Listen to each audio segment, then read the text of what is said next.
or was that during, was that still face-to-face? Yeah, this was still face-to-face. This was probably a couple years ago when he first got the CC. He just got accepted into UCSB though, so it's pretty cool for him. What was your brother's first name? Congratulations. His name was Nate. Nate. Sounds so familiar. I will look up his grades now after this. Okay, so do I have screen sharing rights? Yeah, Perfect. you should be able to go in now. All right, let's get started. So again, officially welcome to Accounting 110 during this summer.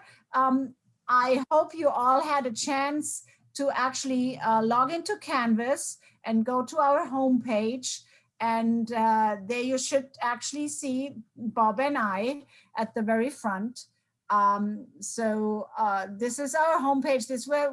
This is where you will always end when you get there. And I put right on top, I put the link to the optional Zoom lectures and then also to the tutoring with Bob starting tomorrow at 5 p.m. And it's then Tuesday through Friday, every day at 5. Usually at least until 6. If he has, Bob is staying as long as he's needed. So yeah, we almost never ran at 6:30. Yeah. Never. Right. And then Saturday at noon. And then outside of these hours, there's also Net Tutor. And these are also live tutors, but you can't see them. You somehow chat with them. You can upload what shall I call it, like files or drawings or the problem, right? Problem files, and then they will be able to help you. There's people who have very good experience with NetTutor. Some people had bad experience with NetTutor. Almost like with everybody, only with Bob, you will always have good experience. Guys, we want you to not be home alone with all this material and just this Canvas class. We want you to join our lectures. We want you to join the tutoring session or the Net Tutor. And specifically for the tutoring session, we also to consider this kind of like a casual hangout. So even if you do not have a specific question, like just click on that link at 5 if you are around and maybe you are sitting on your desk and you do homework. If you're just click it, you can leave your camera off or on, whatever you like, and just do your homework and see who else is there. And maybe meet somebody in the class who was either here today or you know from before and you never even knew that he or she is in the class. So it's kind of like, it's also our social hour, right? It's not happy hour, but social hour, right? We really encourage you to come to tutoring, specifically to tutoring to Bob, just because we don't really have like what you usually have in the classroom, like the chatting during the break or before class. So this is a little bit, Bob's trying to do a little bit of making up on that. And he also promises to share the latest baseball results with you. Come see my comedy act. Yeah, and he always has funny videos to share. And for sure he also tutors accounting. So I have links for the syllabus and assignments. This is basically what the same stuff you read in the email I sent you. And then at the end down there, there's like a quick link to all the chapters and to the chapter module. So if you click there, it should take you to the modules page, and it should be actually like a little bit further down. Here's the welcome. Yeah, I was too fast. Here's the welcome. It would have jumped over. Here's the welcome module where you find all our class material. So we are at the moment, starting out. There's a lot of stuff I want you to read. I want you to read the welcome to accounting page. And guess what? There's the same link to the same old syllabus and the same schedule of activities. And then there is the, it looks a little bit like the homepage, just to make sure you actually read it. You also can get there through the modules page. Sorry, it looks, you don't have this, this upper stuff. You start here. So there is, I always separated every module into 2 sections. The kind of like the supporting material and then what's graded. So what's graded is always at the bottom, right? And some people only look for that stuff. Don't know why, but so therefore, and graded items are usually due on Thursdays and Saturdays. Thursdays, Saturdays? Thursdays and Sundays. Let me Thursday and yeah, Saturdays. So and again, I'm fairly like, if you need the Sunday, if you can't do it on Saturday because you're working on Saturday, I can always give you a day more if that is what's needed. That's not a big deal. So for the regular chapters, you see the lecture page, you see the textbook, a link to the textbook. The link to the textbook takes you to out of Canvas into Cengage. The study guide, the same thing. The study guide is a really cool question and answer thing, which I recommend to that you do. You don't have the link to the flashcards because somehow the flashcards on Cengage don't work at the moment. And then there is the PowerPoint slides. The PowerPoint slides, these are the ones that Bob will use for his lectures. And then again, graded items. So graded items for every chapter, it's always the same. It's a summary. It's a homework, I call it homework exercise, maybe more like from back in the days when we were actually face-to-face. And then the homework exercise on Cengage and then the quiz. So that you have that for every chapter, for chapter 1, for chapter 2, for chapter 3, for chapter 4, it's always the same. And once in a while, we have a discussion forum. Like for chapter 1, 2, we have a discussion forum that is then due on Sundays.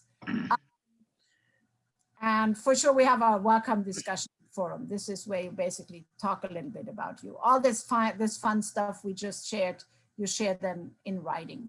And discussion means like somebody posts and other people comment on it. And usually it's 2 or 3 posts, 1 post and 2 or 3 answers to others. So just look out for it. So basically that's one way to get to our material. The other way is also, if you want to know what's due, you click on the syllabus. And again, guess what? There's links to the class syllabus and the schedule of assignments, and I will pull that up in a second. But also you can see what's highlighted, like today is Tuesday, and no, tomorrow is Tuesday, and then Tuesday is the next stuff, which is due, the syllabus quiz and the welcome discussion. Now I'm highlighting the Thursday, and this is the stuff which is due on Thursday, and you can actually get to this right by clicking this link. It should take us to the quiz. There we go. And so we could, I know it's looking a little bit different in my instructor version. So we can now I'll take the syllabus quiz if we want to do that. I have done for you something which I actually think might be helpful for some, and that is the schedule of assignments. This is not a good view, I see. How do I get close? I suggest you, if you want to use it, you actually download it. It will open an Excel file, and you could print it out, and it will show you for every day what's going on. So today we have the official start of the class. We have an optional noon lecture. Tomorrow, until tomorrow, I want you to have read the syllabus and the schedule of activities. That is the schedule of activities. So, excuse me, Cornelia, we're looking at a blank screen. Is that? Oh, okay, let me try again. Sometimes it's, okay. Thanks for letting me know. Can you now see it? Yeah. Okay, so sorry. So this is the schedule of activities for this summer. And so as you can see, I have for every day, I have a line. So tomorrow, until tomorrow, I want you to have read the syllabus and the schedule. I want you to have registered for Cengage. You should have posted to the welcome discussion by midnight, taken the syllabus quiz, and at 5, you can hang out with Bob for tutoring. And then Wednesday, we have an optional lecture and tutoring in the afternoon. Thursday, what's due is summary chapter 1. So you should read and summarize chapter 1. Complete the chapter 1 exercises on Cengage, take the chapter 1 quiz. And if you want to have help with any part of that or just hang out with somebody, come to tutoring at 5. So there's a line item. So if you want to print this out, unfortunately, I didn't get it on 1 page. It will print on 2 pages. I tried for 20 minutes and then I gave up. So it will print on 2 pages. But I thought this might be helpful if you want to like put that on your fridge or so to have a quick reference where we are at. So if I'm now, are you seeing a blank screen again? No, we're looking at, still seeing the schedule. Oh, okay. So obviously it all, I for some reason, I always have to go back and forth. So here we are back in the Canvas course again. The syllabus is also on here, class syllabus. I just don't want to click on it because then you guys all get a blank screen again. This is a Word document. It was also linked to the email you saw yesterday. Right. So, and this is how you can navigate the class. Always know what's due. On the left-hand side, I have some. I put some quick links. The lecture, you should be able to get to the lecture Monday, Wednesday, Fridays at noon by just clicking on this link. You should get to Bob's tutor session by just clicking on this link. So I put them there, and the same for Net Tutor. You will get there as well. The modules, the grades are probably important for you. People, you can connect with whoever is in the class and announcements. And then I have a link for Cengage and a link for Canvas students tutorials. So if we go back to the modules page, let me see, is there, Bob, can you please monitor the chat if somebody has a question? Oh, yeah. Most of you said they already registered for Cengage. There are several ways on how to get to Cengage. You can click this here where I made a special link in here, click access to Cengage now to register. But it pretty much works with every Cengage exercise or Cengage link you have, if it's the textbook or if it's the exercise. And so you just click on it and then it will ask you to open a new window. And then it takes a little bit because it's outside of Canvas. So you are basically getting rerouted to Cengage, and is asking if we want to start this chapter 1 assignment. So start assignment now. Now we can all answer questions. So purpose of accounting, what is it asking us here? So match the following users with the information needed by clicking on first user and then correct information needed to the right. This is now really difficult because I have your pictures in the way. So let's see, who can help me with answers? Let's ask the other way around. Who is interested in whether the firm can pay its bills on time? Anyone?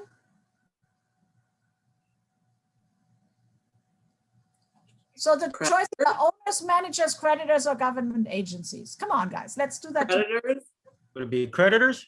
Creditors, okay, what did they say? First click on creditors and then, okay, So next one.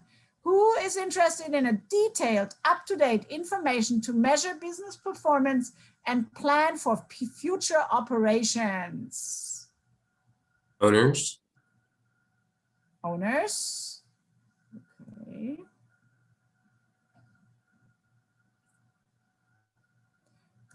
Anybody having a different answer? 1 second. Sounds good to me. Okay. All right, well, we do it, whatever you tell me.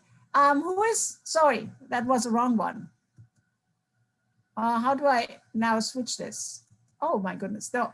So who is interested in determining taxes to be paid and whether other regulations are met? Government agencies. Okay, try that. Okay, and then managers are interested in the firm's current financial condition? Yeah. Right, okay, all right. So do we have a check my answer? Yeah. Check my work. There we go. There's a check my work button. And bummer, there's 2 red lines. So let's try that, right? Managers. So managers probably want to have the more detail. Look, this manager. Click on owners and drag it. And then Owners are and- here. Sorry, yeah. and then click on government for back to Yeah, so, all right, let's try again. Check my work. Hooray, right? Because managers need the detailed information, and the managers, one of the jobs of managers is to plan for future operations. The owners just usually want to know, oh, my company or the company I'm holding stocks of, it's doing a good, it's actually doing a good job. It's generating profits. Hopefully the stock price will rise and I will get paid a dividend at the end of the year. So they want to know that the firm is in good financial condition, but the detailed information, that is not necessarily owner, but the manager. Okay, guys, and then you keep on going with next, and we are not going to do this. At the end, so let's say if you want to take a break, you hit save and exit. If you're all done, you can hit submit for grading. And I just want to let you know, number one, with a check my work button, there is not really a reason why you shouldn't get 100%. But also you can retake the, before the due date, you can retake the assignment and it will always count your highest grade. It will count your whatever. If you have one with 85 and one with 99.9, then it will count the one with 99.9. We're not trying to keep anything a secret. Right. So welcome, Lauren. Happy to have you here. You joined a little bit late. So anybody having any question on any part of Canvas at the moment, any part of the class? Are you going to go over the summaries? Oh yeah, the summaries. Let me talk about the summaries. So this is, sometimes I get in heated discussion with students why we need chapter summaries. So summaries serve a number of purposes. Number one, it forces you to read the chapter. Because you can't write a chapter summary without reading the chapter. So what I don't want to see is you just copy from the book the key points that are in the end of each chapter. I want you to do a good job. I want you to create a tool for you, which you might even want to refer if you are shortly before the exam and you want to see, oh, what was it again, what we did in chapter 1. I don't have a lot of requirements other that you give it a real, true, and good effort. Guys, this is a business class. Some of you have shared that you have taken business classes before. There is a certain requirement or expectation in the area of business, how you present your work. And this is also true for a chapter summary, which makes it a little bit challenging for people who same with me, don't have such a great handwriting, is I'm requiring that these summaries are done by hand. Several reasons. Number one, there is research. If you write something by hand, you memorize it better. And number two is I want everybody to actually give me their own work and not one person write it and then 5 people might change the font. And I know nobody is intending to do this, but I also know if the due date is close, some people reach out for help. And what are you supposed to say if your best buddy asks you, hey, can you give me a summary from for tonight? So please do your own work. I understand this is a compressed class. I'm not going to deduct points if you are submitting the stuff at 6 a.m. or 7 a.m. the next morning. I'm not. I'd be always happy if you need a day or 2 more to help you out with this. But try your very best to keep the due dates and try to submit good work. I want you to take as much as possible out of this class. The minimum length requirement for these handwritten summaries is 3 pages. You can submit 5 or 6, you can submit more, you cannot submit less. And we're all adults. If you are leaving like 3 inches borders around everything, or like you can put in, what I really like is actually charts, tables, even like little like drawings. If you can think about a graph or so, where you say, wow, this is really kind of like making sense for me, put it in. I really like to see that. And it can count to your 3 pages totally. But if I see if somebody just wants to waste paper, come on guys, this is like a college class, put your best work in. This is a serious assignment. Please understand this, I did not put this into as busy work. So I know and I hope you get the most out of it. So how do you get these summaries to me? You actually can take a cell phone picture. If you have a scan app, cool, or if you have a scanner at home, super. Otherwise, a cell phone picture is fine. I like to read your stuff. I actually read it. So please make sure that I can read your handwriting and that the quality of the picture is good enough that I can read it. That would be good. I'll be reading them too. Yeah, some of them Bob's reading. Yeah, so we're looking forward to that. For your discussion posts, yeah, there's instructions, follow the instructions, try to mimic a little bit. I know it's so ridiculous, but mimic a little bit of discussion in the classroom.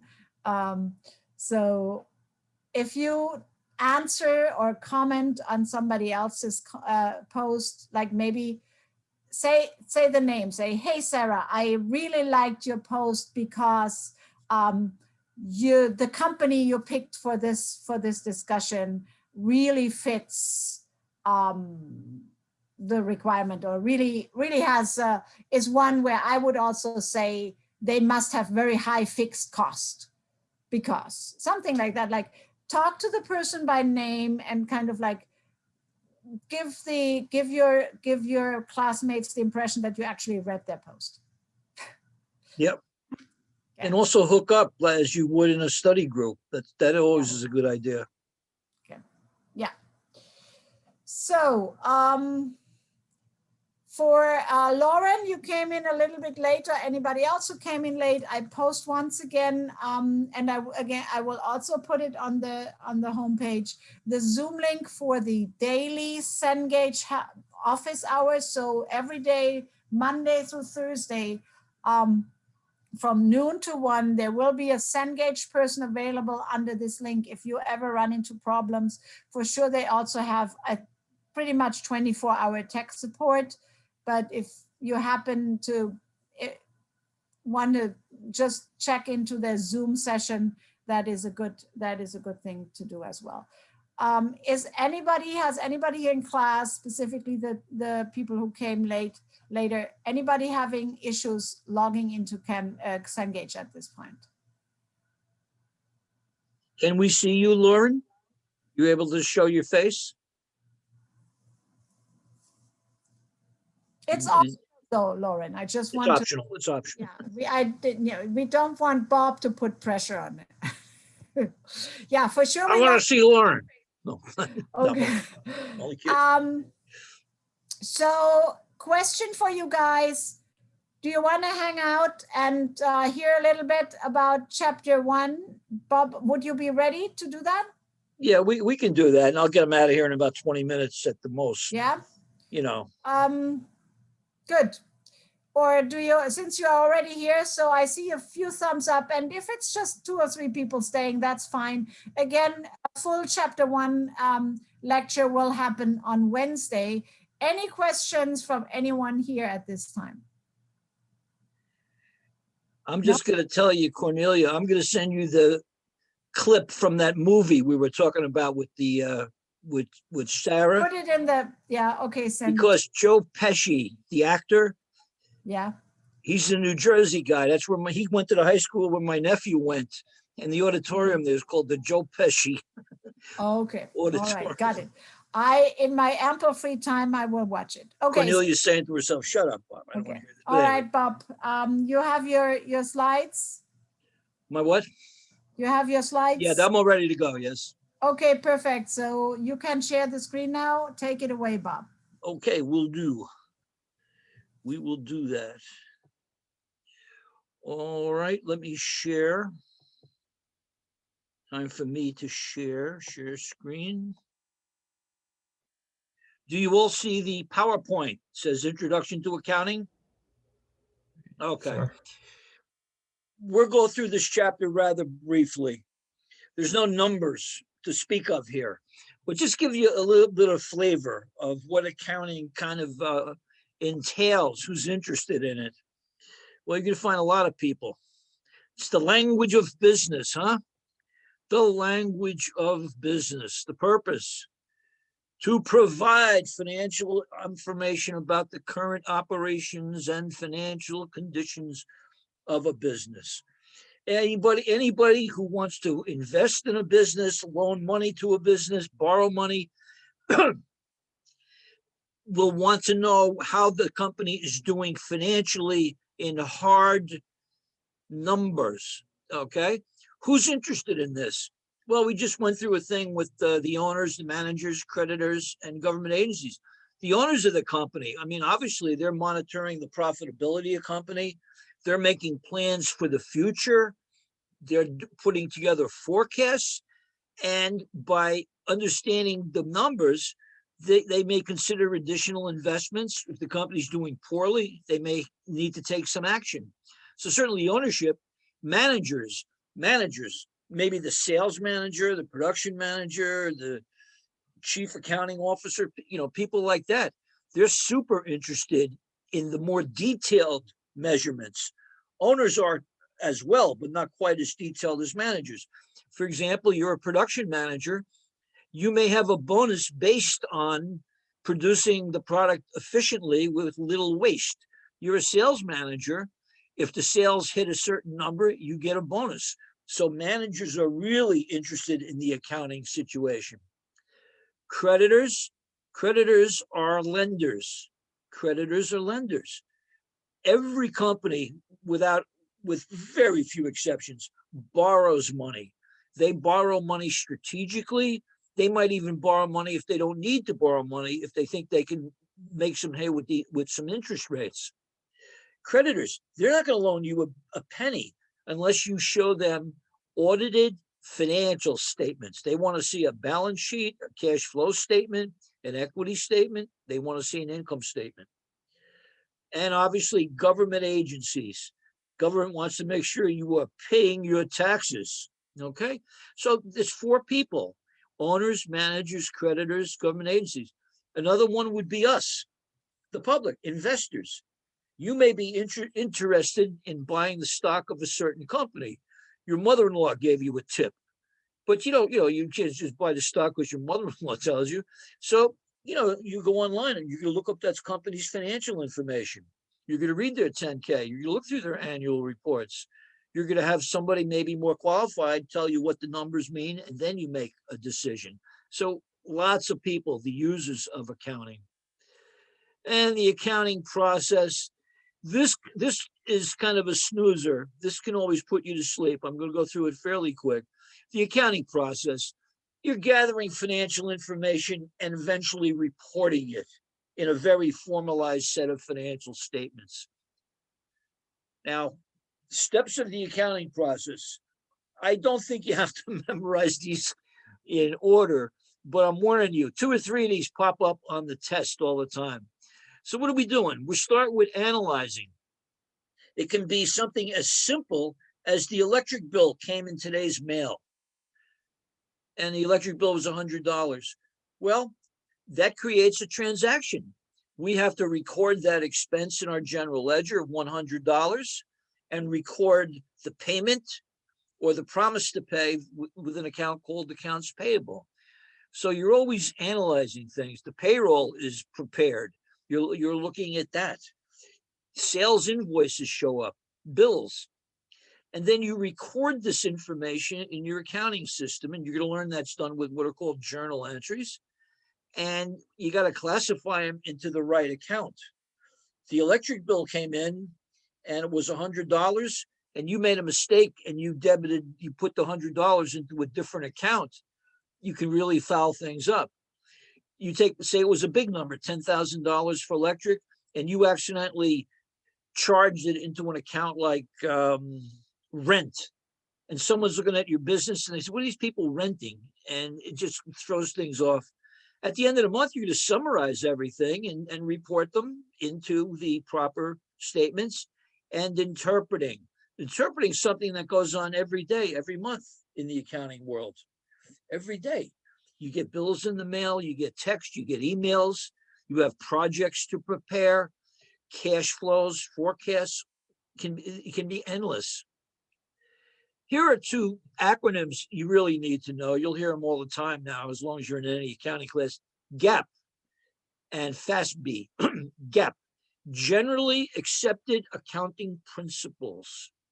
Generally Accepted Accounting Principles. These are the rules of accounting, and they must be followed to a T. Otherwise, you will not be able to get financially audited and approved statements. GAAP. Everything has to be done according to GAAP. FASB, Financial Accounting Standards Board.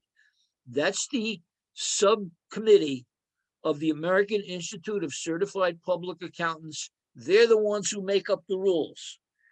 You have to follow their rules. We decide we record revenue at this point. We record an expense here. Here's how we treat this particular transaction. Generally Accepted Accounting Principles, rules to follow, developed by FASB's procedures and guidelines. At the end of a year, say, your auditor comes in, an outside independent auditor, and you give them access to your financial records, and they go through it. And what you want from them is what's called a non-qualified opinion. And that opinion, I used to have to memorize that when I took the CPA exam, but it's going to have a couple of lines that said, we have analyzed the financial statements of Coca-Cola, and we followed the principles and procedures of accounting. And based on our tests, these statements are fairly stated. You can't have audited approved statements without proving things were done according to GAAP. And here's the kind of thing that what FASB does. I'll talk about this a little bit. I think it's a little bit interesting. They identify an accounting issue. And one issue you're going to get involved a little bit in 230, and maybe even in this class, I'm not sure. Gift cards. Costco sells $1,000 gift card to somebody, and then that person never uses it, okay? When Costco got that money, they could not call that income. They could not say they had a profit at that point. They have to wait until the person uses the card. And there was nothing else that you had to do accounting wise. Now, the issue is companies like that have to estimate how much of those cards are not going to be used based on their experience and record it appropriately. So they identified this issue, they discussed it, and they come up with these public hearings. It really sounds pretty complicated to me. But the point is, companies now have to recognize certain losses and income from credit cards on a estimated basis.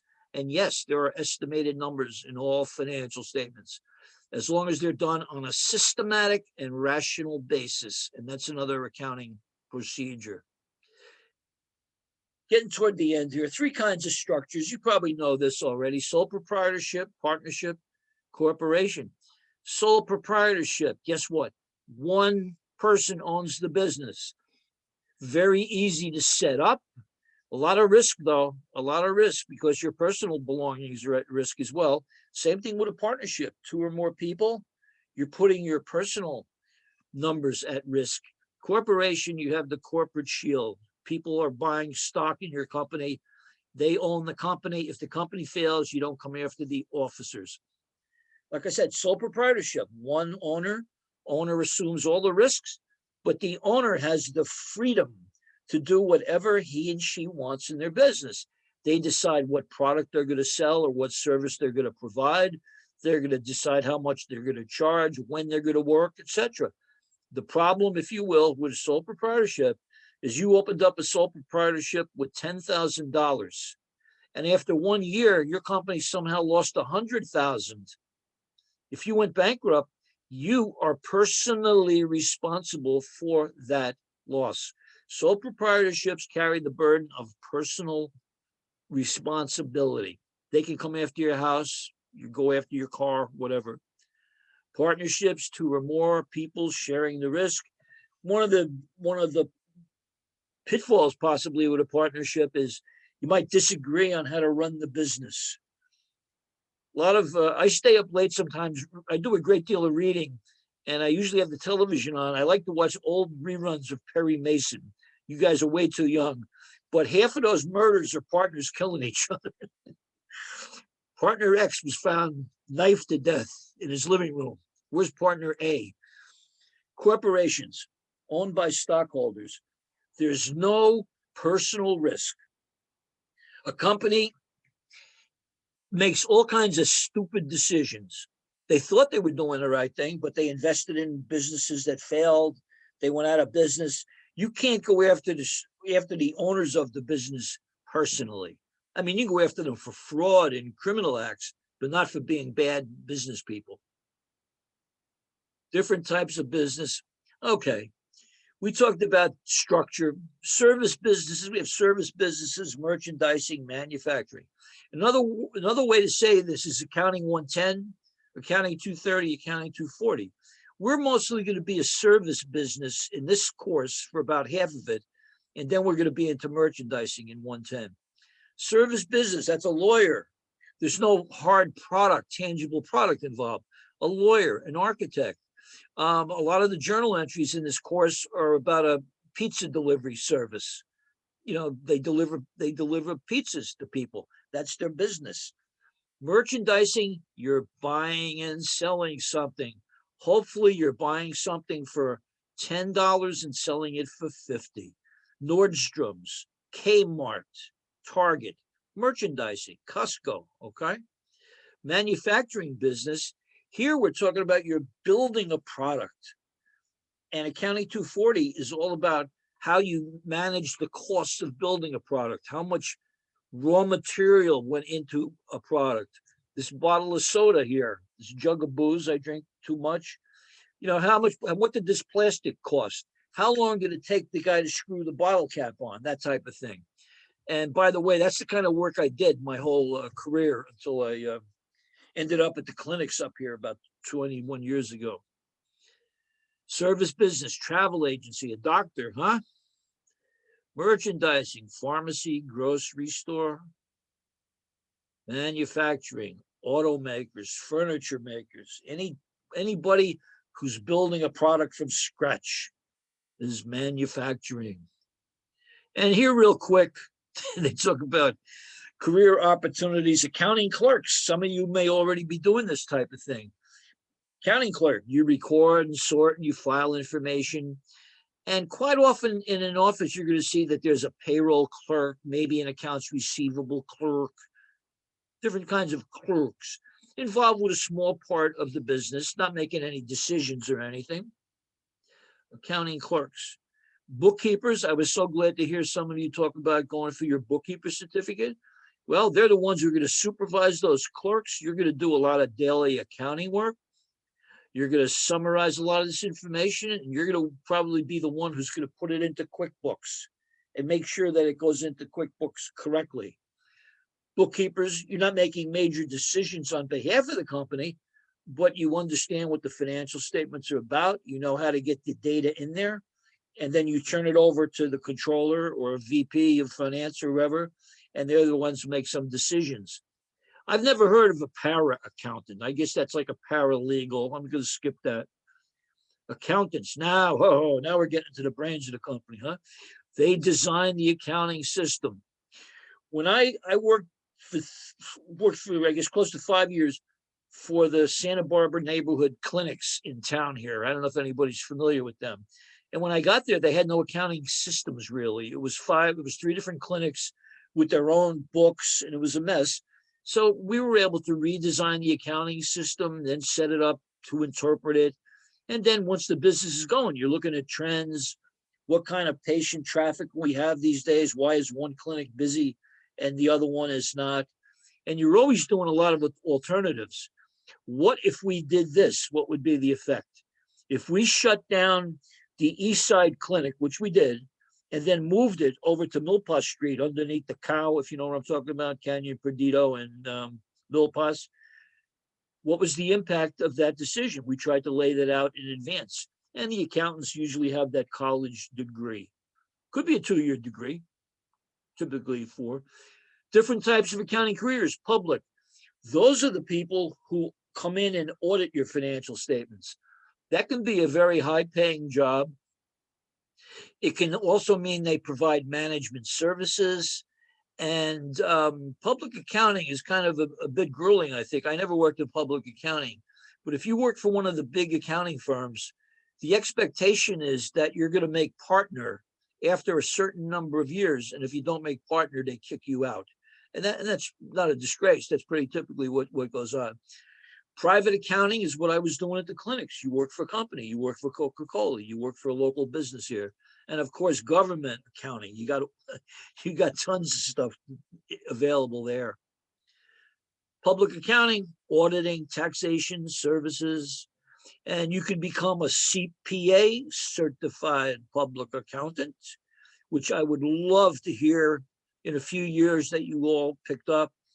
And here's one I never heard of until I came here, certified fraud examiner.